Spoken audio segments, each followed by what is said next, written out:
We focus on history, culture, religion, art, social, and philosophy of Nusantara. Here, in the presence of Nusantara, we were made to be forgotten about the goodness of ourselves. Because negativity seems to be more interesting for us. Now, I'm Sutoyo Raharto and friends, assist you, to remind you, to awaken you that we still can find the gems of Nusantara. They are the great sights of Nusantara.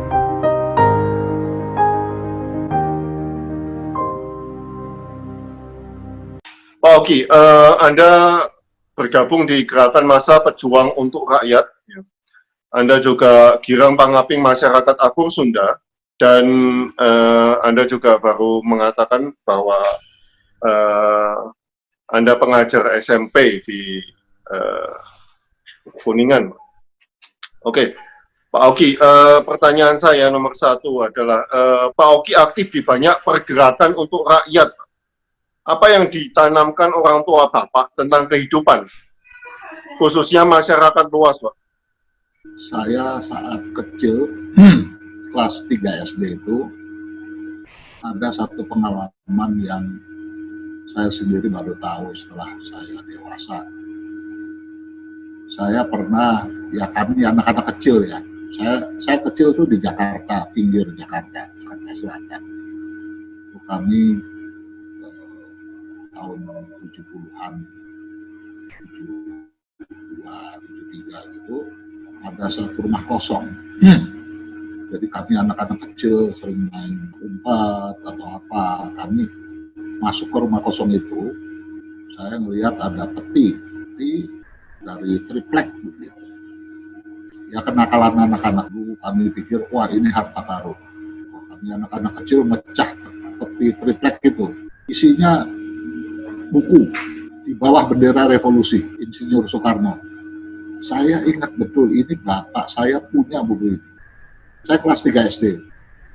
Tanpa bermaksud apa-apa, saya ambil jilid 1, jilid 2. Ketahuan saya sama bapak saya. Saya dimarahin selama seminggu, saya dihukum. Saya dihukum itu suruh mendengarkan kaset pidato Bung Karno. Kelas 3 SD. Saya disuruh ngikuti gayanya apa? Di atas meja gitu. Saya disuruh ngikuti pidato itu. Kata-kata yang saya nggak ngerti itu. Dulu waktu kelas 3 SD saya anggap itu hukuman. Karena katanya saya mengambil milik orang lain yang tanpa izin.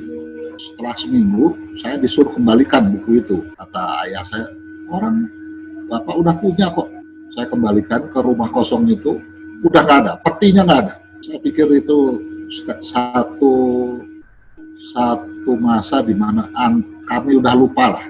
Sampai tiba-tiba SMA, lepas SMA, kelompok studi, baru saya ingat kata-kata, oh ini Insinyur Soekarno, Bung Karno itu apa. Jadi pengalaman kelas 3 SD itu membekas sekali. Suruh deklamasi, itu ngikuti apa ya, yang saya ingat aja. Apa kata-katanya juga saya udah lupa. Tapi dengan gayanya anak kecil disuruh, ternyata itu pendidikan politik. Setelah saya mahasiswa, saya baru sadar bahwa tanpa sadar saya diarahkan untuk misalnya dekat dengan orang kecil. Ya, mulai baca-baca buku Bung Karno. Agak ngerti itu setelah kuliah. Dulunya ya waktu SD saya anggap itu hukuman. Karena bukunya tebal-tebal, nggak ada gambarnya, dan saya curi dari satu rumah kosong yang saya nggak tahu miliknya. Saya dihukum tiap hari itu jam 4 sore, waktu hukuman itu setelah tidur siang, saya harus berdeklamasi di atas meja. Meskipun bapak saya nggak ada, saya selama setengah jam harus mendengarkan, terus mengeluarkan lagi apa aja yang saya ingat gitu. Di antara trauma dan tidak waktu itu tuh, saya pikir wah ini kapok saya ambil barang yang bukan milik kita. Gitu. Lantas begitu kuliah malah justru mendengarkan kaset Bung Karno. Jadi kaset itu pakai radio gitu, pakai tape itu kaset. Jadi kalau dikatakan apa pengalaman ya, saya pikir itu pengalaman yang tanpa sadar membentuk. Ya. Begitu kuliah ya. Jadi kalau di era Orde Baru ada ekstrem kiri, ekstrem kanan, saya tuh dimasukkan ke ekstrem lain-lain. Katanya Soekarnois radikal katanya. Jadi karena era Orde Baru kan sulit ya. Kita baca buku Bung Karno aja udah dianggap macam-macam gitu. Sampai akhirnya saya ngambil kuliah kedua, saya ambil kuliah di Filsafat Triarkara. Jadi kampus saya yang satu itu cuma untuk latihan nurunin rektor. Kalau kuliah yang benar di Triarkara. Jadi saya zaman mahasiswa tuh Rek 3 atau apa tuh kayak latihan gitu. Kebun Monggo. Saya terlibat dari Kebun Monggo bersama penyair yang hilang tuh Wiji Tukul. Wiji Tukul itu pernah ngamen kami sama-sama, nggak punya habisan apa-apa. Ngamen di bis kota, bis antar kota itu. Wiji Tukul baca puisi, saya bawa kaleng itu ya, kecerek bagian. Karena memang kami nggak punya. Saat mahasiswa itu kalau ke Jogja atau ke Solo, saya cuma butuh uang 5.000 tuh sampai di Jogja. Jadi kereta itu sebelum Cirebon nembak Rp1.000, nanti Purwokerto Rp1.000 lagi, atau kejar-kejaran sama khusus kereta. Jadi zaman mahasiswa ya sulit lah di kasus.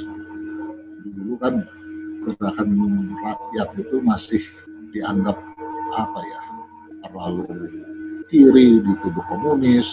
Jadi kami bikin kaos, misalnya kaos tulisan sama stiker tuh, if I give food to the poor, they call me a saint.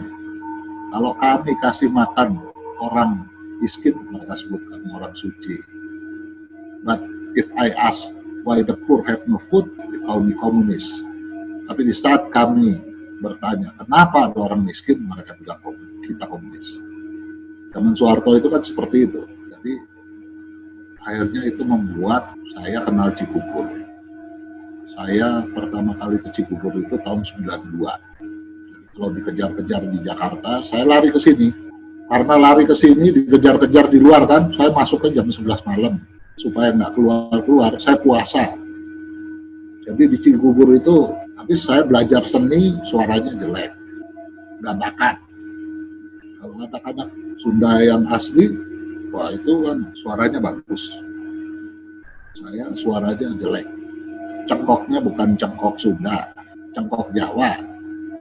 Jadi cuma akhirnya bisa belajar sejarah, belajar meditasi, Kasundaan, kebetulan sama Ramajati. Saya langsung ditangani langsung sama beliau.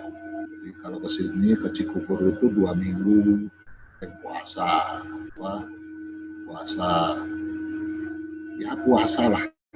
Ngeblang itu biasa, nggak makan, nggak tidur. Dulu saat kuliah awal itu, ya namanya masih muda kan, puasa itu kan cuma dianggap nahan lapar.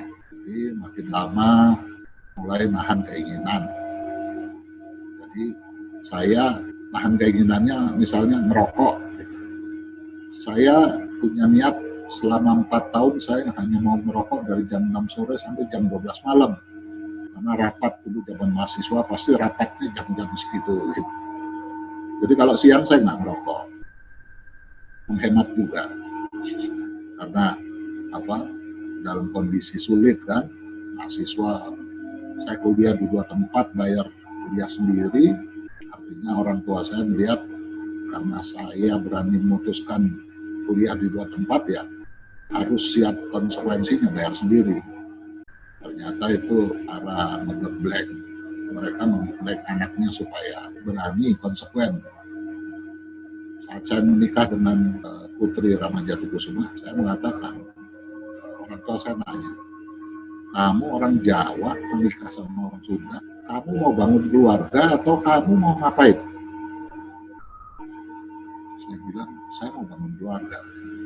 Keluarga saya mungkin nggak umum, nggak kayak orang lain. Terus mereka nanya, kamu sudah kerja? Waktu itu saya kerja di Kompas. Mereka tahu orang tua saya itu saya total gitu. Kalau saya ninggalin Kompas ya saya nggak akan nengok. Saya nggak akan ini Kompas lagi gitu. Nggak peduli gaji di Kompas berapa, saya di luar dapat berapa, nggak peduli. Jadi saya nating tulus saja. Mereka juga nanya, kamu siap jadi orang Sunda Wiwitan? Siap. Saya menemukan saya bilang sama orang tua, saya menemukan kejawaan saya di sini. Saya menemukan nilai-nilai Jawa yang filosofis pada Sunda yang filosofis. Bukan Sunda sebatas orang bisa bicara Sunda atau ngomong bahasa Sunda, karya Sunda. Ya, ini saya mungkin udah dibahas tadi, tentang keberanian yang ditanamkan sejak balita. Kan biasanya kita menjadi berani itu karena masa balita kita dididik oleh orang tua kan. Maksud saya apa yang sering diajarkan orang tua bapak waktu balita gitu. Soalnya setelah balita, masa umur 0 sampai umur 7 ini kan yang sangat sensitif gitu ya. Saya melihat ayah saya itu direktur pertama pabrik kertas di BUMN, sanggup meninggalkan pabrik kertas hanya bawa kami 2 anak sama koper. Maaf, saat itu Lim Silyuliong itu di Semarang, dia ceritanya dia mau ngasih fee orang tua saya. Saya SD masih melihat orang tua saya dengan bangga mengatakan, ini rumah masih banyak yang kosong. Buat apa kamu ngasih saya? Jadi kata-kata itu kami lihat. Saya melihat ada keberanian yang tidak takut meninggalkan sesuatu. Ya dari direktur pabrik kertas tiba-tiba kerja di Jakarta di satu bank gitu swasta. Padahal adik kakek saya itu gubernur BI kedua, bukan hakim. Tapi saya lihat orang tua saya nggak pernah minta bantuan kakek untuk masuk ke BI atau enggak. Ya, dia merangkak dari bawah, ya tentu dari direktur pabrik kertas masuk ke bank, karyawan biasa pasti keterampilannya kan beda, skillnya beda, profesionalitasnya beda. Jadi kami melihat dengan mata kepala lah anak-anaknya proses jatuh bangun itu. Artinya nolong orang itu ya siap kehilangan semua, nggak takut kehilangan apa-apa.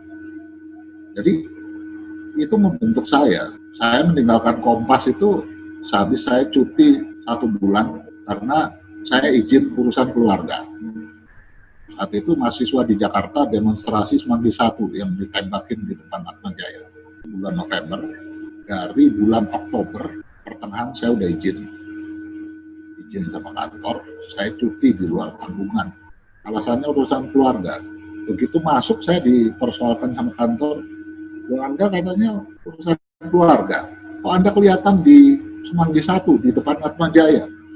Oh ya, saya kejebak macet, saya bilang gitu. Oh ya, Anda kejebak macet, dilihatin fotonya. Ini Anda lagi pidato di mobil mahasiswa. Saya bilang, oh iya, itu semua saudara saya bilang, sebangsa dan setanah air. Saya bilang, itu kan Indonesia lagi krisis 98-nya. Itu HRD Kompas ngomong, Anda tuh lebih berat ke Atmajaya daripada ke Palmerah. Saya bilang, di ruangan AC ini saya nggak keringetan, di sana darah tumpah, nyawa orang hilang di depan saya. Dan Bapak lebih nyuruh milih saya duduk tenang di ruangan AC seperti ini, kata HRD. Kamu takut, kamu berani untuk keluar saja. Sekarang juga saya tanda tangan. Di saat saya lagi tanda tangan, aktivis-aktivis angkatan 78 sama 73 ITB itu sedang ketemu Jakob Utama. Saya dikasih cuti 2 tahun. Jadi Melono Sumondo, Mas Mel, yang di PDIP itu nelfon saya sama Pak Arifin Badigoro gitu.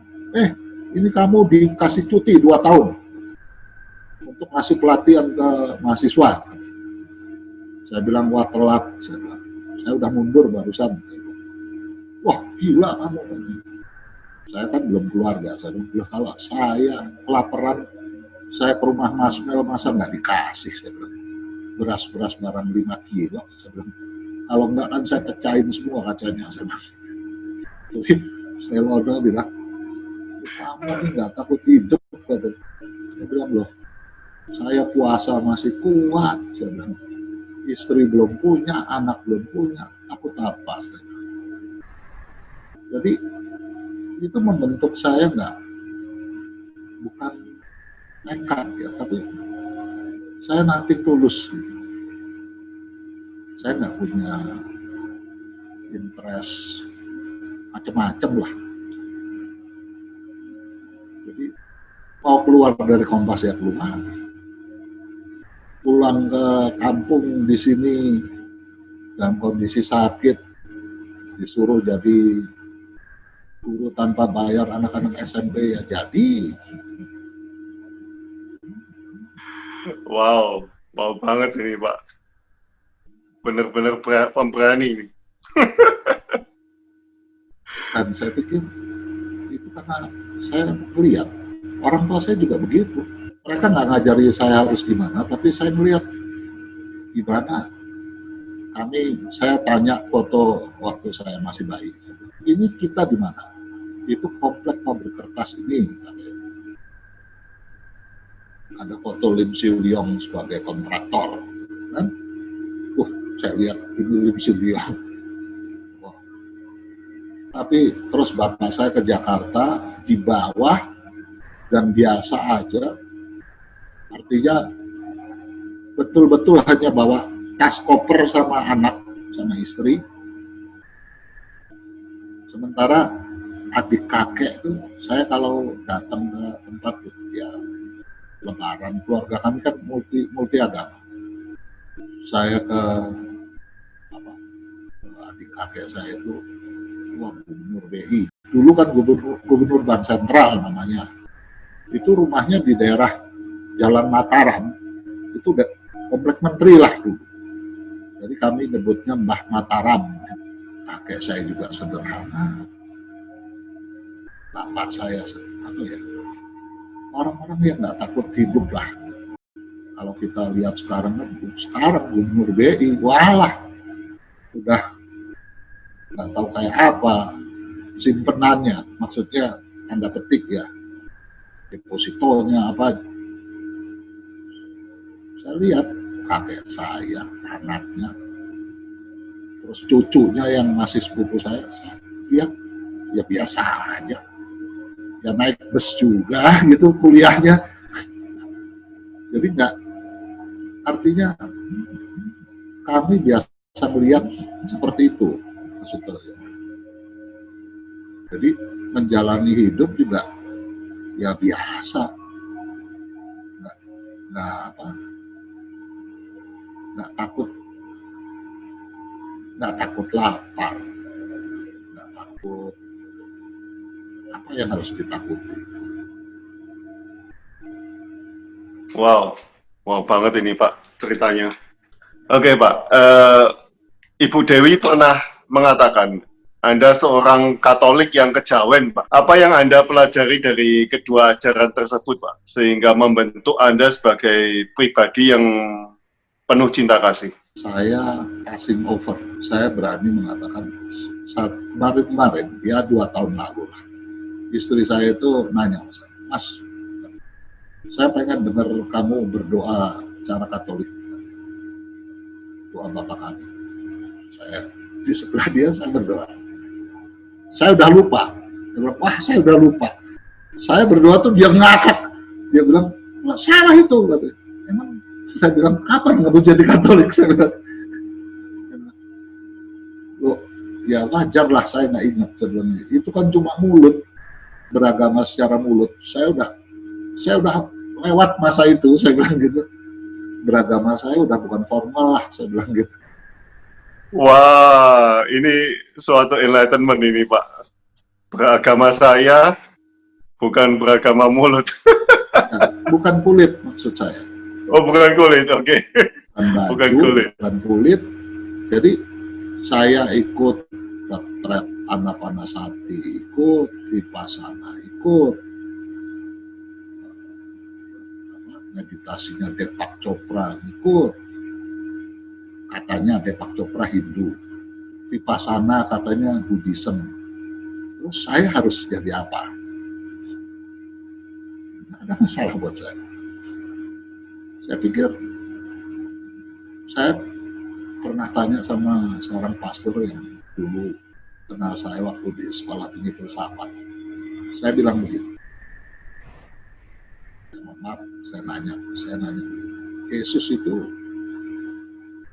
usia 8 tahun sampai 30 tahun itu kemana? Ngapain?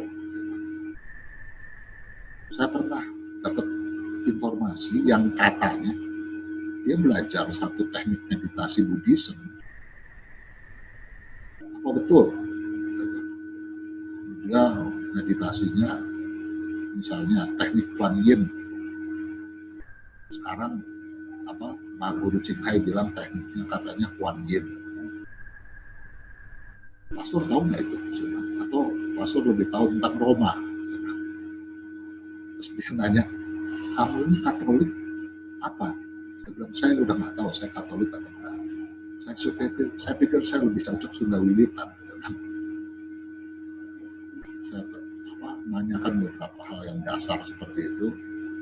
Menurut dia, wah itu nggak ada di ajaran Katolik Roma. Saya bilang, itu sebabnya saya udah nggak di situ lagi Roma. Karena itu nggak bisa menjawab kegelisahan batin saya. Saya belajar, tapi iman itu berkembang. Kalau iman kita penjarain hanya karena proses ritual, proses sosial, ya, kita akhirnya nggak akan berkembang, menurut saya. Dia juga bilang, kamu udah passing over sekali, kamu udah melewati. Saya nggak yakin kamu Katolik, kata dia. Saya juga udah nggak yakin, saya bilang. Jadi istri saya aja udah nggak yakin. Jadi temannya Kang Adi ini, Ira, itu dulu masih memperjuangkan penghayat kepercayaan. Saya yang tahun 2003 sudah mengatakan, saya mempelajari, loh, saya bilang sama sesepuh kami, Ramajati, ini kita bukan penghayat kepercayaan. Ini ajaran kita sama seperti Sunda Wiwitan Baduy. Kenapa kita nggak bawa nama Sunda Wiwitan aja? Ramajati akan mengatakan, ya, sudah saatnya bawa nama Sunda Wiwitan. Bukan lagi penghayat kepercayaan. Jadi kami mulai menyebarkan bendera. Kami nggak ragu-ragu mengatakan kami Sunda Wiwitan. Ya meskipun resikonya berat. Apalagi buat saya ngomong Sunda aja, orang Sunda aja pada ketawa karena ini masih medok Jawa. Jadi masih medok Jawa, paham sejarah Sunda, paham soal Sunda. Ya, tetapi waktu kita ditelepon kan Pak Oki ngomong bahwa Sunda Jawa ini kan cuma mungkin beda ucapan ya, beda logat ya, tetapi ajarannya, filsafatnya kan sama, Pak. Ya karena kita memahami baik Sunda maupun Jawa, apalagi di ajaran di Cibubur sini, kita era Belanda dilabeli agama Jawa Sunda. Ini kan bagian dari Divide et Impera ya, supaya tidak diterima orang Jawa dan supaya tidak diterima juga oleh orang Sunda. Ya betul Pak, sampai saya baca bukunya Peter Carey, beliau kan menulis bahwa orang Keraton Jogja menganggap bahwa orang Belanda itu nenek moyangnya. Sedangkan orang Sunda itu orang luar dari mereka. Betul. Jadi Divide et Impera ini dibikin sampai seperti itu. Ya, dan Dan luar biasanya itu mereka juga bisa percaya gitu loh, Pak. Orang-orang Jogja juga percaya Jadi pada waktu itu ya. banyak ningrat-ningrat kita kan lebih bangga berbahasa Belanda, misalnya, dibanding bahasa Jawa yang kromoinggil atau bahasa Sunda yang apa yang halus. Jadi misalnya bekas adipati, bupati itu lebih rasa seperti itu. Nah, saya merasa ini Sunda Wiwitan Cigugur ini kok ditekan. Karena Jati itu nggak pernah nyuruh saya, kami mantu-mantunya nggak pernah disuruh pindah agama, nggak pernah. Jadi yang Katolik tetap ada, yang Protestan ada, yang yang nyeleneh memang saya, karena saya bukan mantu, saya murid. Saya belajar dari murid, belajar Kasundaan, sejarah, sampai akhirnya saya memutuskan. Saya bilang sama Ramajati, nah, kita ini bukan pengait kepercayaan, kita itu sudah wiwitan. Saya lihat ajarannya dengan yang diinikan di Kanekes di Baduy hampir sama. Prinsip 3 buana, terus lapis-lapis mandala. Ini sama saja. Sampai katakanlah misalnya ada satu lagu yang kalau di sini ahung sepuh-sepuh sini generasi ketiga keempat itu sudah nggak menyadari itu kata-kata apa. Saya cari tahu, oh ternyata ini di konsep Buddhism, Siwa Buddha, Om Ahum Ri. Tapi berapa orang berani mengakui seperti ini? Siwa mereka hanya mengatakan bahwa Ahum. Ya. Bahkan beberapa kelompok Pasundan bilang ahung. Saya bilang, apa referensinya? Mana coba? Saya ajak bedah misalnya Sang Hyang Siksa Kandang Naresian sama Sang Hyang Kamahayanikan. Ini Sang Hyang Kamahayanikan ini ditemukan di Candi Penataran. Ini dibawa sama Bujangga Manik. Dua kitab ini saling jadi nggak banyak orang Sunda pun yang berani menggali naskah-naskah kunanya sampai sedalam itu. Banyak yang terkaget-kaget juga. Jadi, tapi karena ya saya nggak tahu ya.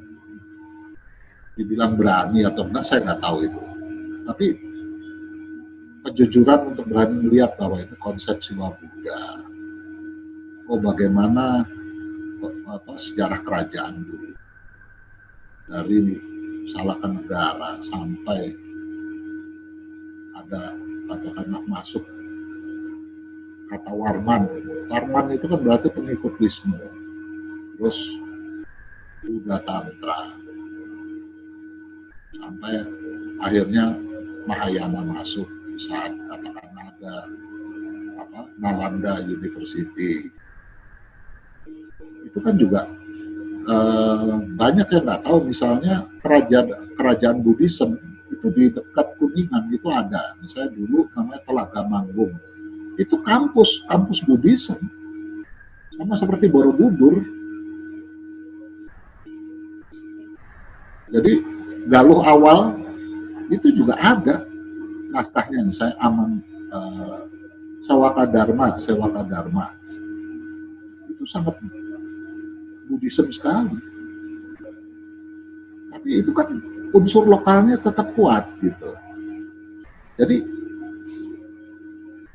saya nggak tahu artinya ini misalnya konsep bagaimana melihat Pancatathagata itu di Sewaka Dharma di ini kan, tapi juga mereka masih mengatakan misalnya Siwaism, Siwanya Siwalingga, bukan Siwa sebagai dewa. Di Tatar Sunda ini aneh, misalnya begitu. Di konsep wayang golek dan wayang kulit Sunda, Cirebon, itu raja para dewa disebut Batara Guru. Namanya Sang Hyang Manikmaya. Itu leluhur Sunda. Pertapanya di Kendan awal. Jadi kalau dari Bandung ke arah Garut tuh ada tanjakan Kendan yang didirikan, di situ ada Masjid Kendan yang didirikan oleh Bung Karno. Karena Bung Karno tahu ini situs Kendan. Jadi Bung Karno menurut saya juga orang yang lelaku pencarian spiritualnya paham sekali sejarah bangsa ini. Sebetulnya untuk saya pribadi Sunda untuk saya ini asing sekali, Pak. Jadi saya melihat Jawa Barat itu rasanya jauh sekali. Tapi setelah berbicara begini dengan Pak Oki, rasanya kok. Jadi tembok di antara saya dan Sunda itu sudah jebol, Pak. Yang saya tahu paling ya cuma Jawa Tengah, Jawa Timur. Apa kok Sunda itu rasanya jauh di sana ya. Dan untuk saya sendiri kelihatannya apa ya, terasing gitu loh. Dengan pembicaraan ini, wow, semuanya jebol, Pak. By the way, ini di sini ada beberapa teman Konghucu juga, Pak, yang mendengarkan. Konghucu kan juga mengalami hal yang sama dengan Sunda Wiwitan. Nah, oke, pertanyaan saya yang selanjutnya, Pak. Ini lebih pribadi nih sebetulnya. Pernikahan kan sebenarnya sebuah hal yang normal, Pak. Beda agama, beda suku, beda daerah. Ya. Mengapa pernikahan Pak Oki dan Bu Dewi ya, menjadi event yang cukup heboh, Pak? Heboh? Enggak, saya pikir cukup heboh, Pak, cukup heboh. Ya. Saya pikir biasa aja. Karena begini, saya saat itu ditanya sama pastor di sini, Cigugur. Dia nanya, kamu nikah campur? Saya bilang, ya campur laki perempuan. Kalau nggak laki perempuan bukan nikah namanya. Saya bilang. Jadi dia nanya, lu kamu nikah beda agama? Saya bilang. Saya tanya sama pastor itu, saya bilang, maaf pastor. Jadi alasan dia, saya udah keluar dapat dispensasi dari Keuskupan Jakarta. Jadi kamu nggak bisa nikah, nggak ada pastor di sini yang bisa nikahin. Ini mendekati bulan Paskah. Saya tanya, maaf pastor, saya tuh nggak ingat di Alkitab itu ayat apa, saya nggak ingat. Tapi saya pernah dengar begini, Yesus bicara, hari Sabat itu untuk manusia, bukan manusia hidup hanya untuk hari Sabat. Kalau saudara kamu kecemplung sumur di saat hari Sabat, hari Sabtu, kamu nggak tolong karena itu hari Sabat. Sekarang saya tanya sama pastor, hari Paskah itu untuk manusia, pastor, bukan manusia hidup hanya untuk hari Paskah. Saya bicara begitu, pastornya itu merah mukanya. Dia bilang, kamu ini Katolik apaan? Saya nggak tahu Katolik apaan. Yang jelas saya beragama, ya menurut nurani saya, ya harus begini. Kalau menurut pastor kan, nikah itu harus sesama ini. Saya bilang, saya kebetulan istri saya perempuan, agamanya beda. Karena pastor itu menolak menikahkan, jadi sekalian saya bilang sama istri saya, ya udah kita sekalian aja melawan negara inilah. Saya bilang, kita dinikahkan sama apa sama pendeta Hindu pakai cara Hindu. Idarsi Dwija ini mau mengeluarkan surat, ya kan? Kan waktu itu Sundawitan dan atau kepercayaan itu belum diakui. Terus nikahkan pendeta Protestan pakai cara Protestan. Mau mengeluarkan surat juga, Martin Sinaga tuh. Itu pendetanya pendeta GKI dia. Dia bilang, oke, saya keluarin surat, siap dari Protestan. Jadi Hindu mau keluarkan surat, Protestan keluarkan surat, ada pastor Yesuit agak ini juga, Romo Haryanto yang di grup itu ikut juga.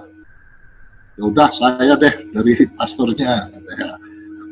Terus Buddha juga mereka bilang ya kalau kamu kesulitan butuh dinikahkan surat pengantar dari Buddha, kami mau, karena nikah juga pakai saya bilang agama Sikh, nikahkan pakai Sikh.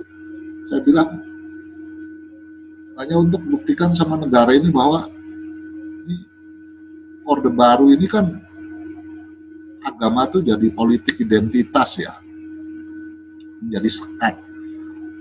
Saya bilang sama istri saya, udah kita lawan aja semua lah, saya bilang. Hidup sekali aja kok tanggung sekali, saya bilang. Udah kita lawan semua aja, saya bilang. Nggak tahu kita kuat atau enggak, itu nanti lah urusannya. Saya bilang. Nah istri saya kan mau juga, jadi ya udah.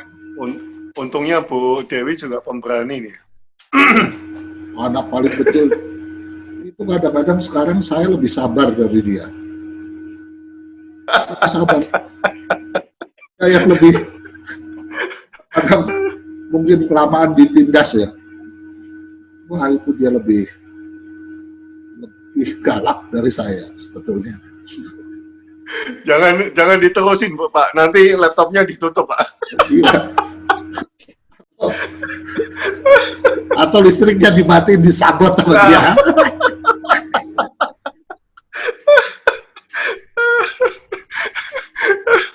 Oke. Pak Oki. Pak Oki kan dari Solo, Pak, yang kenal dengan budaya Jawa Tengah. Rasa atau rasa pada waktu awal-awal masuk ke budaya Sunda itu apa, Pak? Ada kesamaan atau benang merah atau malah ada culture shock, Pak, di Sunda? Saya pikir kita masuk itu, kalau kita nyari perbedaan, pasti kita akan, kalau kita menggunakan frame perbedaan, kita akan melihat perbedaan. Tapi kalau kita menggunakan frame positif yang sama, maka kita akan banyak menemukan kesamaan.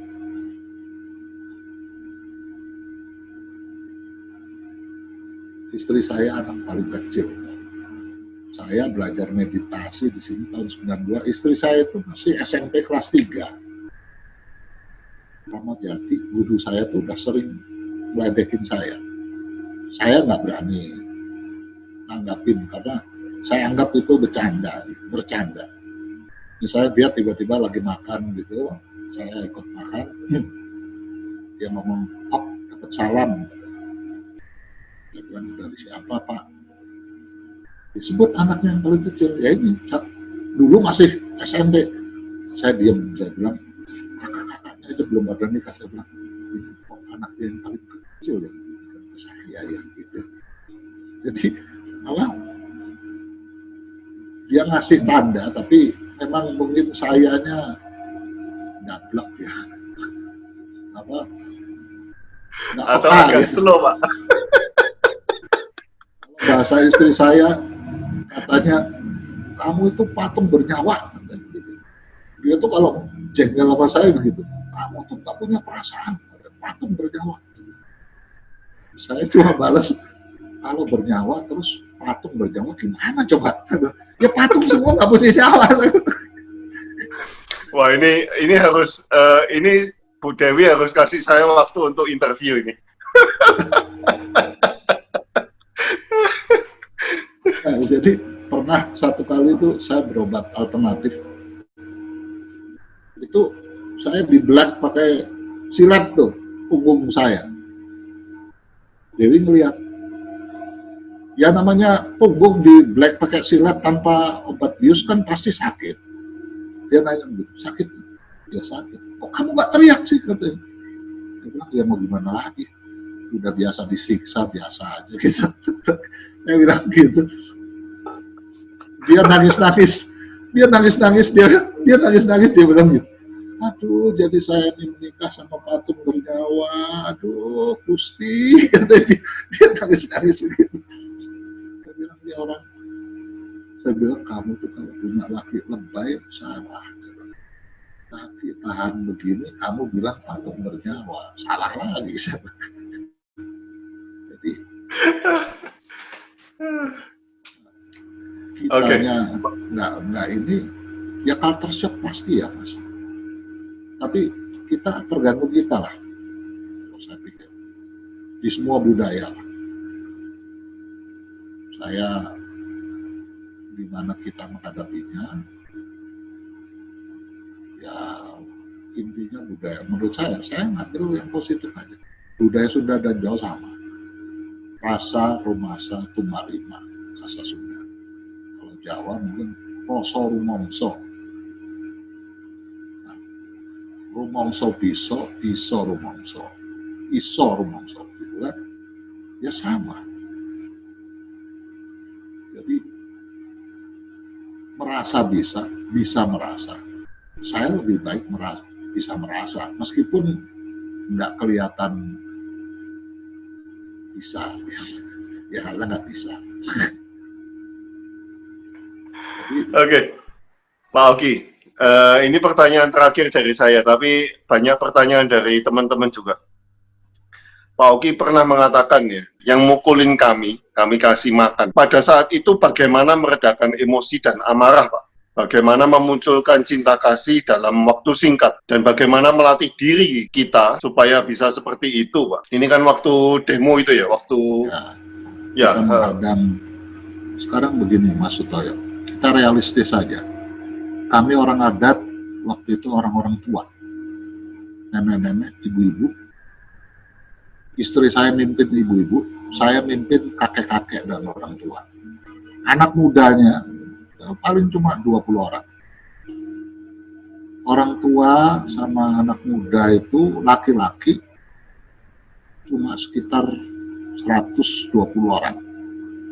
Ibu-ibu ada 40 orang, nggak sampai 200 orang. Sementara lawan kami Brimob 700, Brimob 200, polisi 700 sama Satpol PP. Plus Gamas, FPI atau apa. Mereka turun pakai kaos merah semua. Masyarakat melihat apa? Wah, PDIP. Saya bilang bukan. Saya bilang, nggak mungkin PDIP. Saya bilang. Nah, kita harus rasional. Dalam kondisi tertekan, kita harus tetap rasional bahwa, wah, ini bagian dari propaganda yang ingin mendiskreditkan kekuatan politik tertentu. Loh, FPI sama Gamas kok pakai kaos merah, polos. Kan biasanya celana cingkrang, daster gitu kan. Nah ini, jadi ya untuk itu apa? Untuk membunuh karakter di alam bawah sadar. Saya bilang sama masyarakat, enggak. Ya, saya berusaha menyelaraskan. Kalau di sini kami meditasi itu diajarin menyelaraskan sir, rasa, dan pikir. Sir itu mengendalikan rangkaian keinginan dan rangkaian kecemasan. Mungkin kalau di Buddhism, karena ada keinginan maka muncul kecemasan, gitu kan. Di sini kami diajari ya sedikit-sedikit untuk mengendalikan keinginan, kecemasan, rasa, dan pikir. Sekarang Mas Sutoyo bayang, ibu-ibu kami 60 orang itu dorong-dorongan dengan polwan perempuan baru selesai pendidikan, posturnya lebih ya dibanding nenek-nenek lah. Kalau kami pukul-pukulan pasti kalah. Kita harus pakai cara yang lain kan. Jadi kalau bahasa mereka itu orang adat pakai apa katanya, itu pasti pakai cara gaib. Loh, kami nggak bakar apa-apa, kami cuma bakar ban. Bakar ban juga itu siasat supaya kami siap dulu. Kami bikin barisan rantai manusia, saya bilang jangan ngadain pukul. Jadi bisa ibu-ibu kami dipukulin, kami dipukulin, kami terima pukulan polisi, brimob gitu. Itu wartawan kan dapat angle, wah kami dipukulin, kami terima.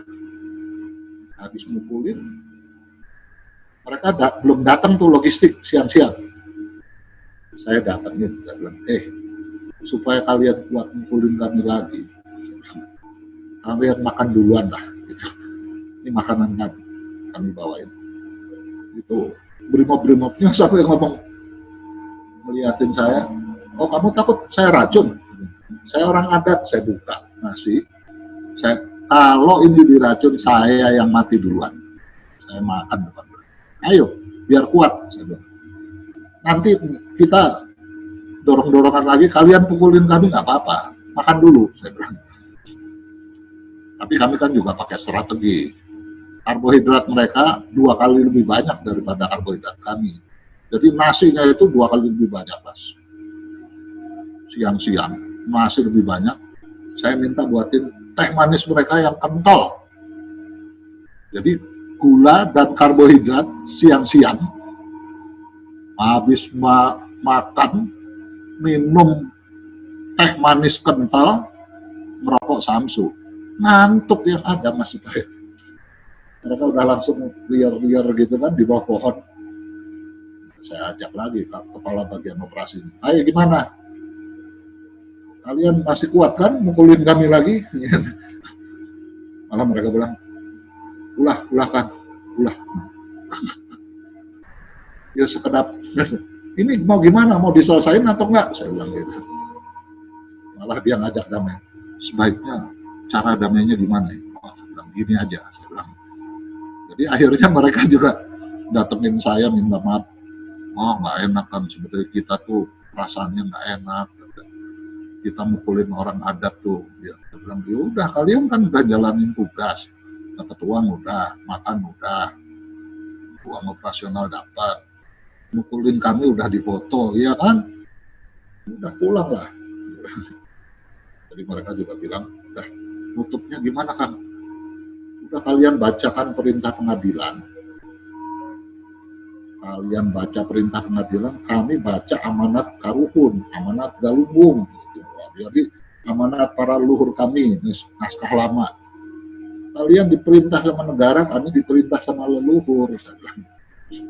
Jadi mereka selesai baca ini pengadilan, saya baca amanat para Karuhun orang, naskah amanat Galunggung sekian. Gitu. Jadi mereka tuh ketawa-tawa. Ya kita sama-sama menjalankan tugas, saya bilang. Tugas kami dipukulin sama kalian, ya kan? Kami nggak boleh balas, karena kalau balas mana mungkin 250 orang lawan lebih dari 800 orang. Tapi ada yang lucu Mas Sutoyo. Di saat dorong-dorongan, 200 orang itu melawan 800-an orang itu yang muda-muda, itu yang robek dan luka parah itu malah polisi dan brimob 3 orang yang membawa mereka ke rumah sakit kami. Jadi kami bikin tandu, hangat saya bilang gitu. Jadi mereka habis pukulin kami yang bawa ke rumah sakit. Jadi mereka sampai ternyata begini, mereka tuh malah ngerasa, wah nggak enak kalau sama orang adat gitu. Dipukulin malah kita yang dibawa ke rumah sakit, makan kita disiapin katanya gitu. Ini jangan sampai dengar siswa-siswa saya ini, Pak. Kenapa? Nanti saya WA.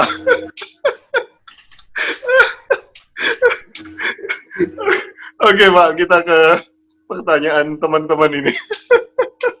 Aduh. Nah ini dari guru Konghucu ini Pak. Ini katanya Bu Dewi Kanti ngomong bahwa sempat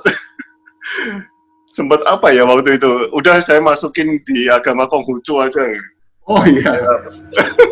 Saya lihat di tulisannya atau di YouTube-nya. Jadi ini Pak Johan, guru Konghucu. Apakah ada kitabnya ajaran-ajaran Sunda Wiwitan, Pak? Apakah masih ada catatan siapa pelopor pendiri pertama yang mengajarkan Sunda Wiwitan? Apa pokok-pokok ajaran Sunda Wiwitan? Silakan, Pak. Jadi cerita soal masuk ke Konghucu itu begini. Jadi saat putus elektronik KTP, tetap kom yang diakui agama itu 6, yang ke-6 Konghucu. Jadi kami dimasukkan Kristen nggak mau, Katolik nggak mau. Di beberapa tempat aparat desa itu masukkan ke Konghucu. Jadi banyak warga adat nggak ngerti Konghucu ini apa. Tanyalah ke istri saya. Ini Pak Johan bisa ke Sunda Wiwitan ini Pak. Ya, ini pengalaman memang. Nanya ke istri saya sama saya. Ini kok di KTP saya Konghucu itu agama apa? Saya belum tahu. Dia belum bilang di KTP dia Konghucu. Saya bilang Konghucu itu agama dari Nabi Konghucu. Bikin, oh gitu. Ini ada suami istri sama anak-anaknya. Itu kenapa? Iya. Itu asalnya dari mana? Dari sana, dari apa? Konghucu itu tokoh dari yang mendapat pencerahan dari Cina, daratan, terus itu tradisi itu dikembangkan sama para pengikutnya, gitu. Kita jelaskan lah. Mereka sakit, suami istri. Mereka baru sadar, mereka menurut mereka, kami itu ternyata keturunan Cina. Karena di KTP-nya ditulis Konghucu. Jadi kami itu keturunan Cina. Kami kok baru tahu setelah generasi sekarang, katanya gitu. Habis ketemu saya sama istri, kok sakit suami istri ini? Kami nengok kan, kenapa sakit? Dan saya itu anak yang tidak berbakti. Kami itu baru tahu leluhur kami itu dari Cina. Kata siapa? Kan? Kata Aden sama istri saya. Kenapa? Iya katanya Konghucu itu kan dari Cina, kami baru tahu kami keturunan Cina. Saya bilang, terus ini gimana sih maksudnya? Saya bilang, dia nunjukin KTP-nya Konghucu. Jadi saya bilang, ini masalah. Nah inilah, saya bilang gitu.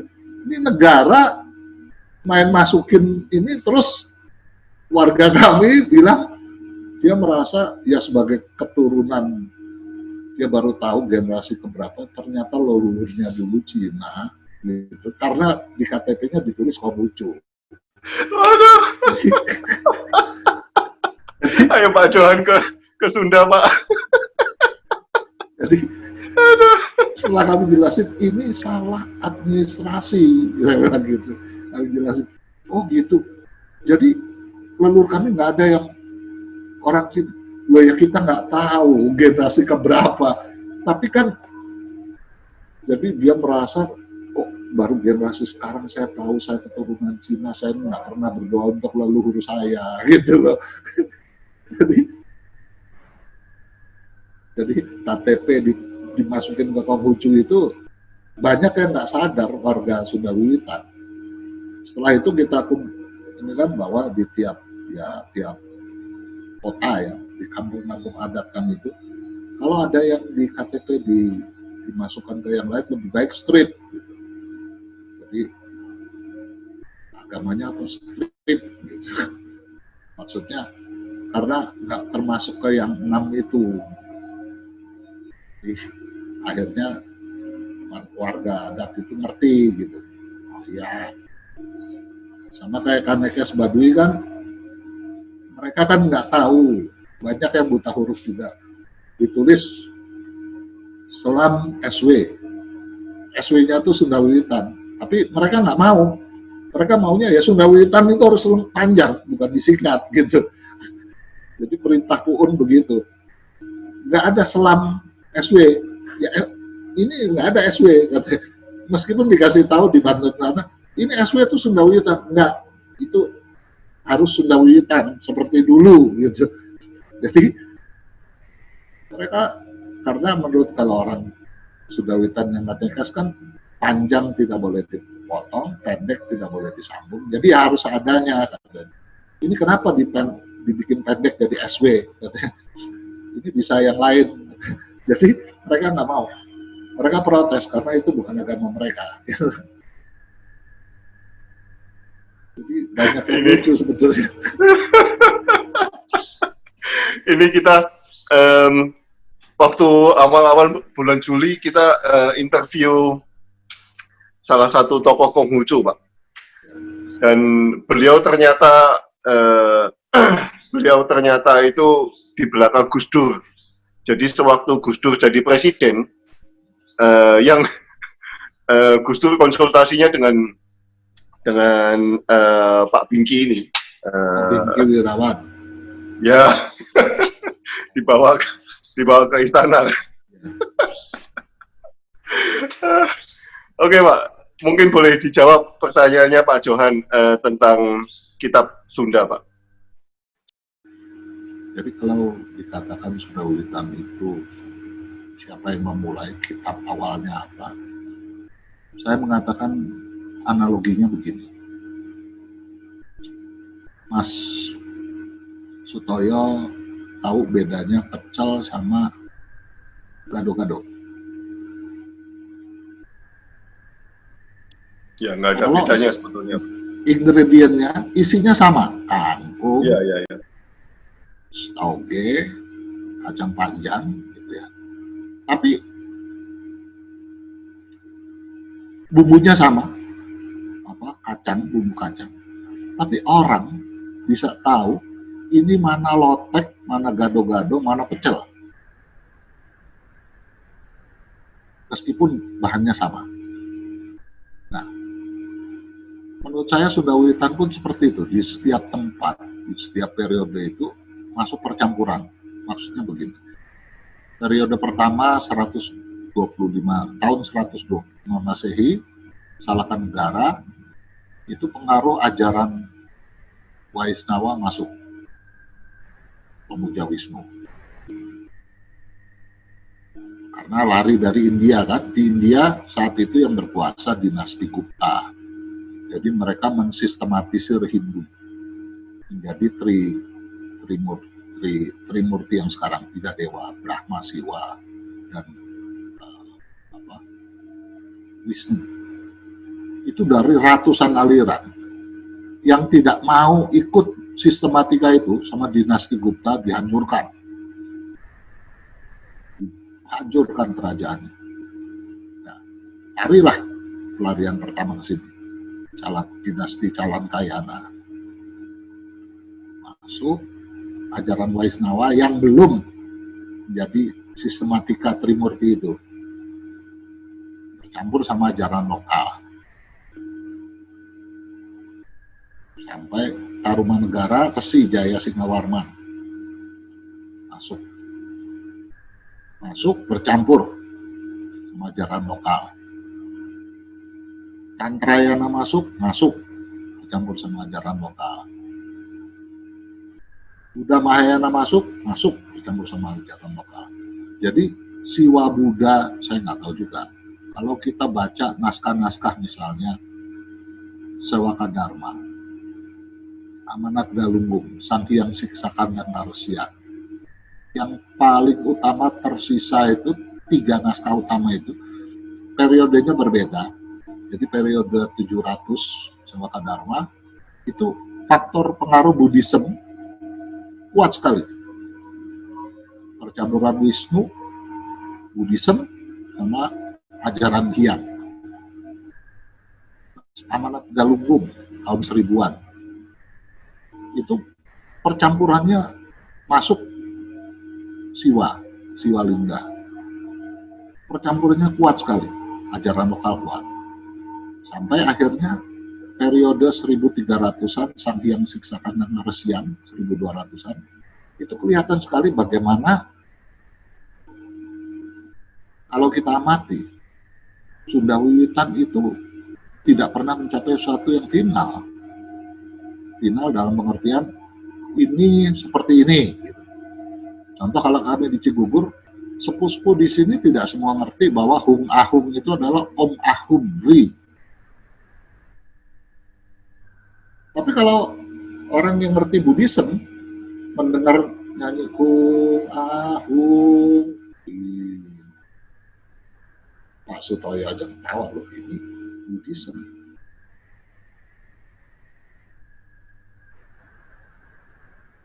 Saat kami menginginkan upacara penghormatan pada api sebagai unsur semesta, pendeta Hindu bilang, oh ini Agnihotra. Pendeta Buddha bilang api Homa. Kami bilang, kami nggak tahu namanya apa, tapi sesepuh kami mengajarkan penghormatan pada api, pada air, pada angin, pada tanah, berapa unsur yang bentuk jagat ini.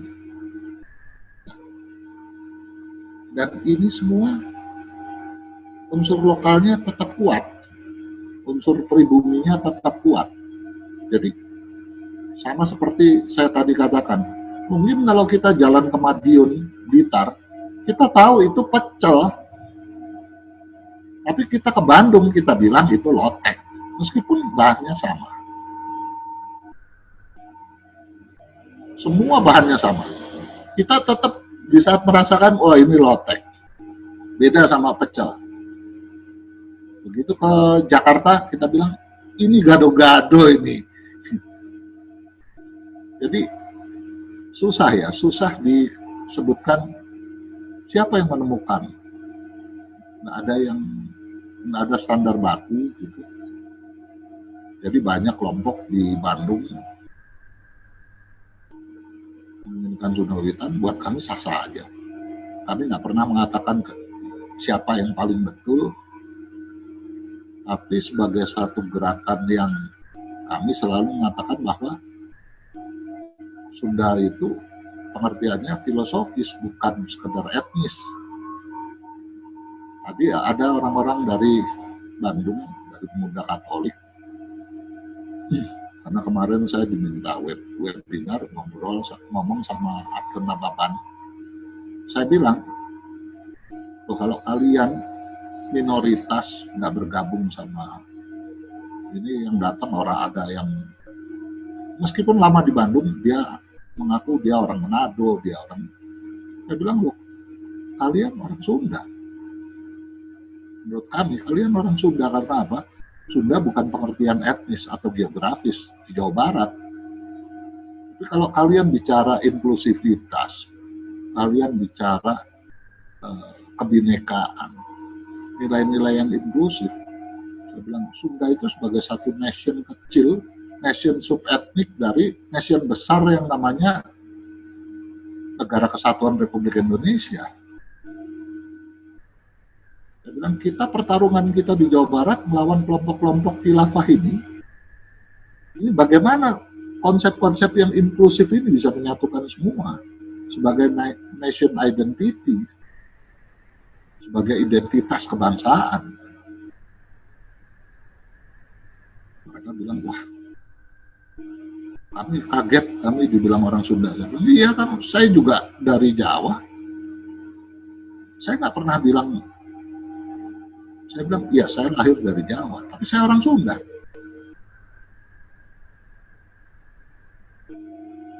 Jadi batasan etnis sudah nggak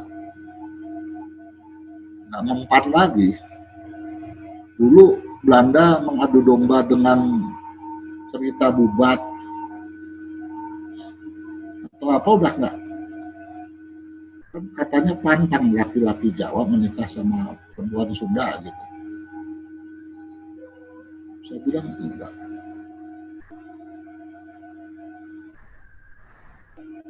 Dan itu Kalau tidak kitabnya masih ada, Pak. Maksudnya mungkin rontal atau apa gitu. yang asli di museum ya. Oh, di museum. Ya, itu ditemukan. Jadi seperti Amanat Galunggung itu ditulis oleh seorang pertapa perempuan dari Gunung Kumbang. Gunung Kumbang itu daerah antara Cirebon Kuningan sini, berbatasan sama Bumiayu. Itu ada satu pertapaan resi bikuni perempuan. Nama pertapaannya dulu Nitejapurui Bancana. Jadi penulisnya itu mengaku Buyut Nidawit. Jadi Nidawit itu tokoh dari pertapaan itu. Jadi pertapaan biksu perempuan. Buyut Nidawit, dia mengaku sebagai buyutnya Nidawit. Dan misalnya Amanat Galunggung itu menceritakan bagaimana perjalanan jiwa kalau pasang moksa itu, moksortam jagat daya caiti dharma. Kalau orang Sunda bilang ngahiang purkatuk, itu melewati lapis-lapis mandala, tapi dalam perspektif sangat feminin, perempuan. Karena memang penulisnya pertapa perempuan.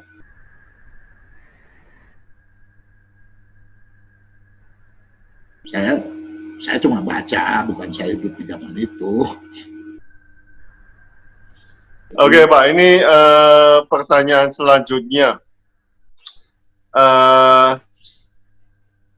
Sebentar. Tentang Mahanik Maya atau Batara Guru ini seperti konsep Jawa kuno. Menurut saya menarik mengingat Jawa klasik dan sebagian besar area Jabar saat ini didominasi agama baru. Bagaimana menurut Pak Oki, Pak?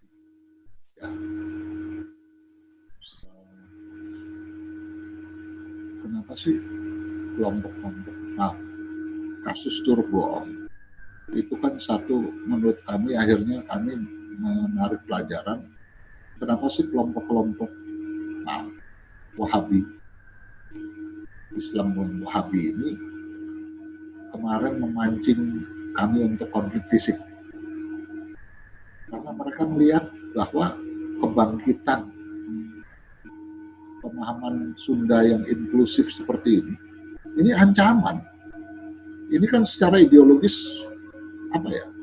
konsep yang terbuka dan lebih dekat ke, kalau secara ideologi, nasionalis ya. Bahasa Bung Karno kan ketuhanan yang berkebudayaan, itu Mas Adiana bisa diminta untuk jelasin ini, paham betul ya. Jadi ketuhanan yang berkebudayaan ini, saya pikir mereka takut. Jadi pemahaman di mana seperti Mas Sutoyo mengatakan, selama ini kan kita disekat dari zaman Belanda, Dividend Impera, Orde Baru membuat politik identitas antara pribumi dan non-pribumi, Jawa Tengah dan Jawa Barat. Itu kan udah jadi mental barrier ya, barikade mental. Barikade mental itu kan begitu itu bisa peranan kita kikis, kan kita punya identitas kesamaan. Nah, ini yang ditakutkan. Kalau saya melihat, sama seperti Jawa, bukan sebagai etnis, sebagai nilai, sebagai value. Banyak kelompok-kelompok Jawa yang angkat seperti itu. Dan ya, di Sunda dulu sebelum Gus Dur naik, Sunda Witan ini kan seren tahun aja dilarang. Mas Sutoyo bisa ngebayangin, beras 22 kuintal itu dikupas dengan tangan satu persatu di tiap keluarga Sunda Witan. Itu selama 18 tahun kita pakai pakaian ini ditanggap zaman Orde Baru. Jadi kami ngupas itu dalam lampu gelap, takut ketahuan pakai pakaian adat, nggak boleh berdoa menggunakan suara. Jadi lampu mati, pakai pakaian adat, kupas ini padi. 18 tahun itu, saya pikir latihan kesabaran juga gitu. Saya tiba-tiba ini bulan Februari kemarin kan, sepuh kami minta kita ngupas padi. Kami baru tahu setelah itu, oh ternyata ada COVID. Jadi kami ngupas bibit satu-satu itu, untuk benih nanti dibagikan itu satu-satu. Jadi mungkin saran tahun sekarang yang jatuh minggu depan itu konsepnya berbeda. Kita pakai protokoler COVID dan ya paling hanya doa lintas agama. Dan kalau bukan misalnya di Islam yang bisa terima doa lintas agama kan cuma Islam tradisional, NU, Muhammadiyah, Ahmadiyah. Yang lain mana terima. Kelompok-kelompok yang cingkrang itu nggak terima mereka. Jadi apa yang kami buat ini kan akhirnya membuat kami lebih dekat sama yang sama-sama menghargai tradisi lah, baik di kalangan Muslim. Ada hal yang lucu kemarin itu, seorang ahli wayang dari Yale University itu datang melihat koleksi wayang kulit di sini. Mereka bilang, kok ada motif batik lasem di wayang kulit kami. Ini wayang kulit pusaka memang dari tahun 1700. Itu Profesor Isaac Matthew Cohen itu nanya sama saya, kenapa? Ini motifnya motif batik lasem. Hubungannya Cigugur sama lasem apa? Lalu saya bilang, ini wayang-wayang Gebang. Gebang itu daerah pelabuhan. Sungai Cisanggarung itu pelabuhan. Lasem itu daerah pelabuhan juga, dagang. Pasti hubungannya dagang. Dan motif batik ini pasti pada periode 1700-an salah satu motif batik yang terkenal. Jadi dipakai untuk misalnya wayang. Kami juga belajar. Oh, kami datang ke Lasem. Bagaimana pewarnaan tradisional batik. Kami juga kan mengembangkan batik. Jadi kami juga harus bersikap terbuka. Kalau istilah di sini dikatakan mindung kawaktu ngabapa kamangsa. Jadi beribu pada waktu, mempunyai bapak pada zaman. Ada menyesuaikan diri sama zamannya.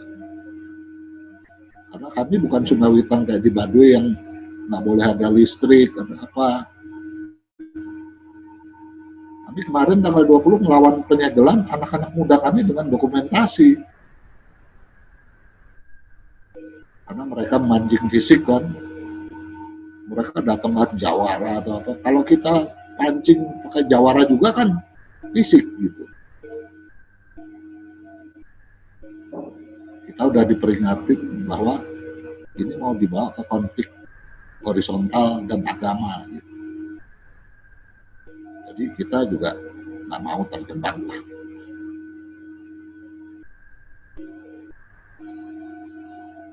Ada lagi masuk ke? Oke, sebentar Pak. Ini bagaimana cara ibadah Sunda Wiwitan, Pak?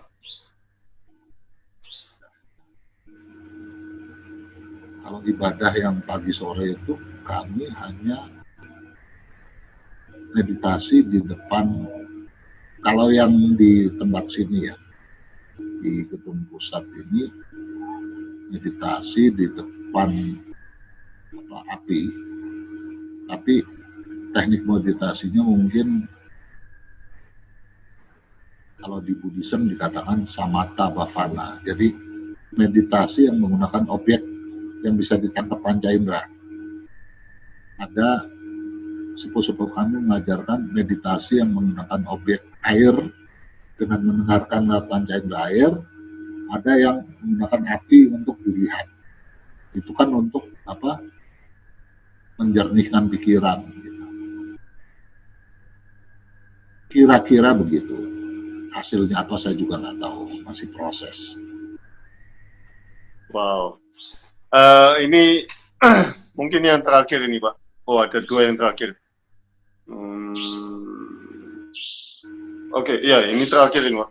Sebenarnya apa yang ditakutkan oleh penguasa ketika kepercayaan lokal bangkit dan menyatakan diri mereka masing-masing, Pak?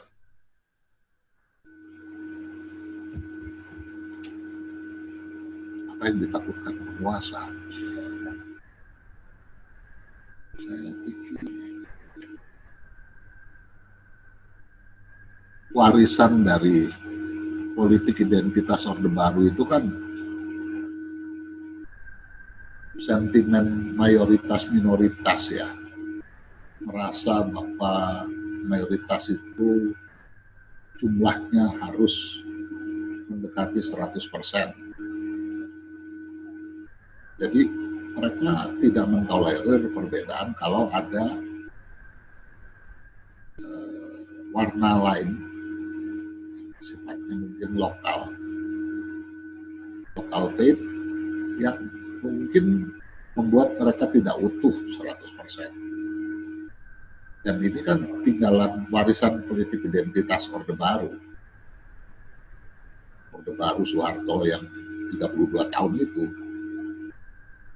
Saya pikir itu yang ditakutkan. Karena kalau dibilang jumlah, berapa sih? Lokal faith itu berapa?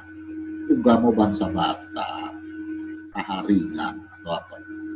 Dan semua lokal ajaran luhur itu nggak ada yang siar, nggak ada yang cari pengikut,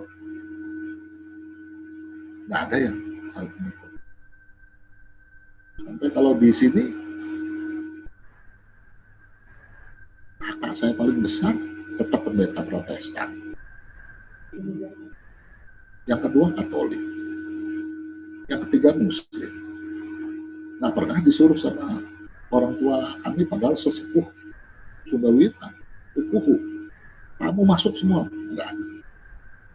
Saya aja mantu yang malah ngotot.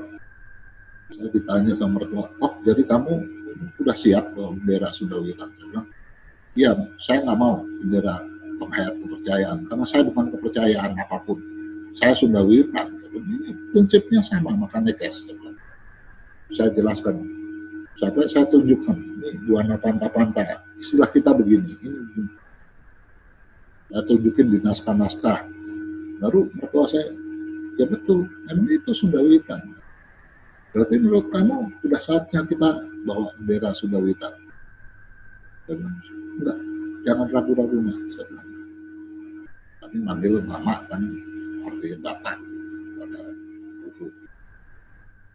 Ya udah, coba.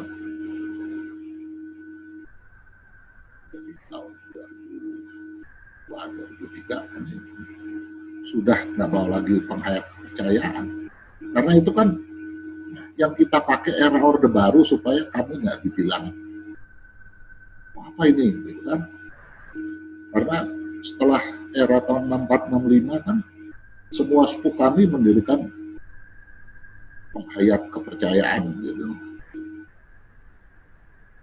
supaya era Orde Baru itu nggak ditumpas habis.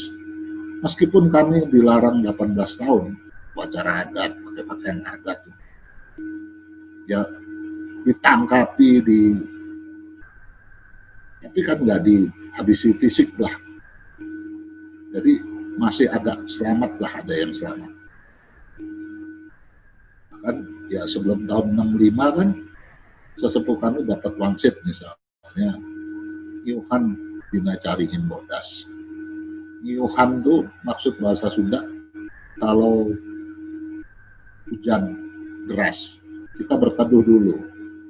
Tapi hujan sudah ini ya, melanjutkan lagi perjalanan gitu. Itu Wuhan. Nah, Caringin Bodas itu dianggap cemara putih waktu itu, Kristen atau Katolik. Jadi banyak orang adat yang masuk Katolik. Pokoknya pada saat itu ada gereja apapun, ada pohon Natalnya, masuk itu tahun 64. Jadi tahun 65 kami selamat. Sepupu-sepupu kami banyak yang selamat dari pembantaian. Karena zaman DITI itu sepupu-sepupu kami tiap minggu dibantai di depan lapangan depan gedung kami ini. DITI dibantai. Itu tahun 65. Sebelum tahun 65, 64 mendapat begitu, itu yang lucu ada yang masuk GKI, GKP, HKBP, Huria Kristen, Batak Protestan. Tiba-tiba mereka bingung, loh ini apa? Bahasanya kok Batak gitu. Jadi banyak cerita lucu karena pokoknya masuk dulu, berteduh. Tahun 81, 80, 81, luar wangsit lagi, Kebo mulai ke kandangan. Jadi kembali lagi ke kandang ajaran asli. Ternyata Orde Baru lagi kuat-kuatnya kan, 80, 81, disikat lah kan. Disikat, dilarang 18 tahun. Sampai era Gus Dur dan artinya Gus Dur dan wakil presiden waktu itu Mbak Mega dan naik jadi presiden, baru kami bisa upacara. Jadi 18 tahun latihan kesabarannya. Wow, itu kita sebagai etnis Tionghoa juga berpikir hanya Tionghoa aja yang dibegitukan, Pak. ternyata etnis lain di Indonesia juga diperlakukan seperti begitu. Waktu kapan? Mungkin Pak Johan ya, yang mengatakan beberapa teman Konghucu juga, oh dipikir cuma Konghucu aja yang digitukan.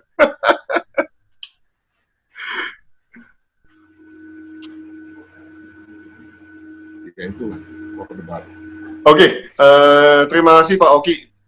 Terima kasih waktunya, terima kasih pengetahuannya, sangat luar biasa hari ini.